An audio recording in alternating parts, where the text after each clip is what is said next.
كل تفصيلة في هذا المشهد بصمة مغربية تعيد كتابة دور المصنع في زمن الثورة الرقمية.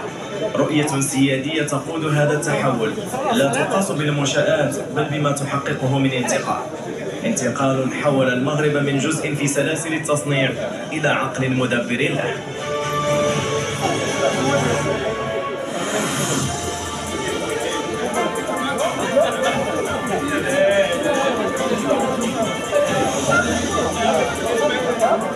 ننتقل إلى واحدة من صور هذا الانتقال المتميز شمال المملكة.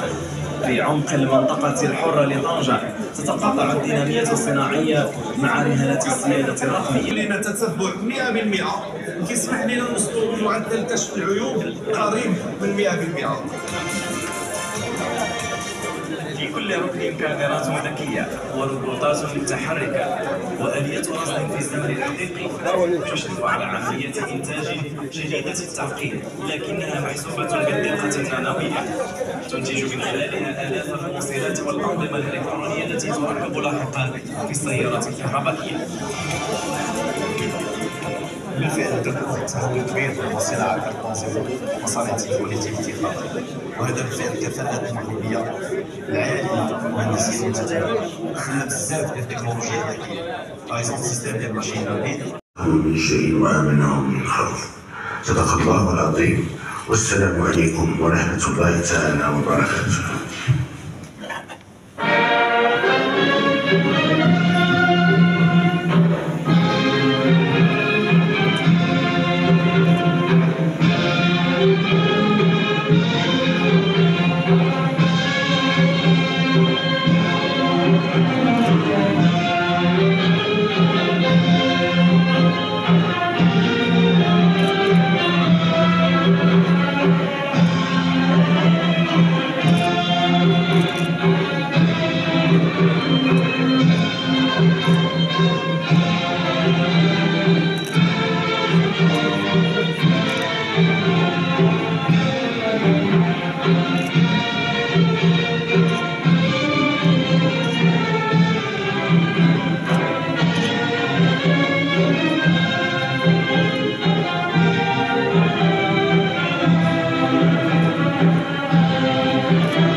السلام عليكم مشاهدينا الكرام، تابعنا واياكم الخطاب السامي الذي وجه.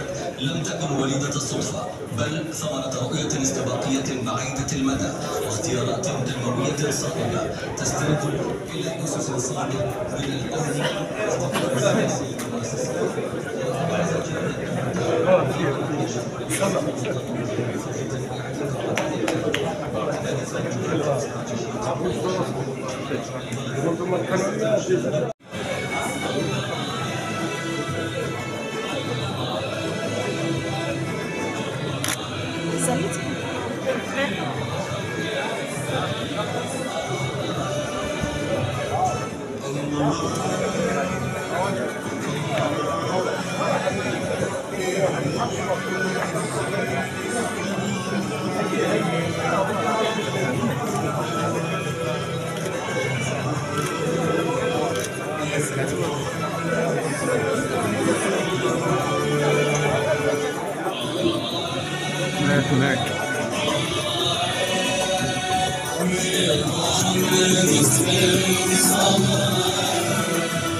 أيها المواطنون، أيتها المواطنات، صاحب الجلالة يخاطبكم.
الحمد لله والصلاة والسلام على مولانا رسول الله وآله وصحبه. شعبي العزيز، نشارك بالاحتفال بعيد العرش المجيد مناسبة سنوية لتجديد روابط الباعة المتبادلة ومشاعر المحبة والوفاء التي تجمعنا على الدوام والتي لا تزيدها الأيام إلا قوة ورسوخا. وهي مناسبة أيضا للوقوف على أحوال الأمة، ما حققناه من مكاسب وما ينتظرنا من مشاريع وتحديات، والتوجه نحو المستقبل بكل ثقة وتفاؤل. لقد عملنا منذ اعتدائنا العرش على بناء مغربي متقدم موحد ومتضامن من خلال النهوض بالتنمية الاقتصادية والبشرية الشاملة، مع الحرص على تعزيز مكانته ضمن للدول الصاعدة. فما حققته بلادنا لم يكن وليد الصدفة، وإنما هو نتيجة رؤية بعيدة المدى وصواب الاختيار التنمية الكبرى والأمن.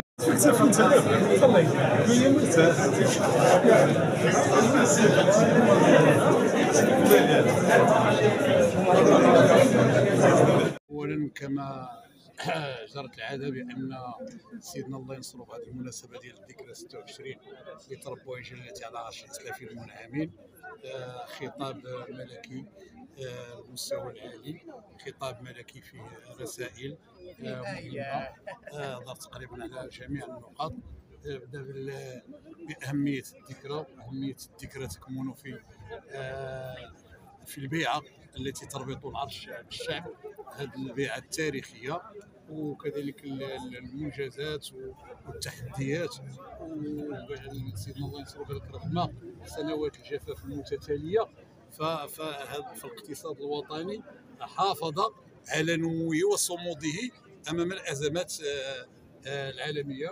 ونعطي رقم واحد هو مؤشر الفقر اللي هبط ل 6% من 11% ل 6%. بقات المجال القروي في تنمية العالم القروي اللي خصها قال لك المغرب ما يمشيش بشي سرعتين، يمشي بسرعة واحدة. دونك نهضر على العلاقات المغربية الجزائرية، وبأن الشعب الجزائري الشقيق، بأن سيدنا الله ينصرو ماد يدو الشعب الجزائري الشقيق باش نمتثلوا في اطار الاتحاد المغرب العربي، لانه بدون الجزائر والمغرب ما كاينش اتحاد المغرب العربي. وهضر سيدنا الله ينصرو كذلك على انه قبل نهايه السنه الحاليه بانه غيكون التاريخ ديال الانتخابات البرلمانيه وانطلاق المشاورات، وكذلك لانها موعد دستوري نص عليه الدستور مده ديال 5 سنوات. لذلك سيدنا راه هضر على كل شيء، والامل ديالنا في المغرب في التقدم، في النماء، في البناء، في بزاف ديال الحوايج. وكتبقى هذه المناسبه، هذه الذكرى ذكرى غاليه على المغاربه كاملين، والاستفاده ديال المغاربه. نهضر على مثال ديال التقدم على مستوى انتاج السيارات وعلى مستوى الطيران، وهذه قطاعات حيويه زي الطاقات المتجدده. وتنشكروا سيدنا على هذه الخطابات الملكيه الساميه ديالو اللي كتهدف الى ابراز الاهميه ديال المغرب ودوره على المستوى الدولي وعلى المستوى العالمي. شكرا. الخطاب الملكي السامي كان شامل، لان البدايه كان طرح مجموعه ديال النجاحات في المشروعات الاقتصاديه وخاصه الصناعه التي بدات ارقامها تتاثر وتؤثر في العالم. الصناعه التصدير من ناحيه السيارات ومن ناحيه صناعه الطائرات، وكذلك التنميه، رغم ان رغم هذا التفوق الحالي على الصعيد الاقليمي رغم سنوات الجفاف اللي عرفها المغرب. وكذلك النقطه الثانيه التي يجب تسجيلها هي اليد الممدوده للجزائر، لان سياسه المغرب واضحه، دائما اليد الممدوده للجزائر. اللي كنتمناو هو ان الناس يلتقطوا الدرس ويفكروا في الشعوب، لان الضحيه ديال ذاك التعنت ديال الحكام ديال الجزائر، الضحيه ديالو هو الشعب الجزائري بالضبط. الشعب المغربي راه غادي بالوسائل ديالو، راه النجاحات ديالو راه ذكرها صاحب الجلاله في الخطاب في بدايه الخطاب. اذا اليد ممدوده، على ما اظن هناك بوادر ديال الانفراج في هذا الموضوع هذا. حنا كنتمناو كلنا باش هاد الشعبين المغربي والجزائري باش يكونوا كصديقهم، لان اقرب شعب للمغرب هو الشعب الجزائري، واقرب شعب للجزائر للمغرب هو الشعب الجزائري. شكرا.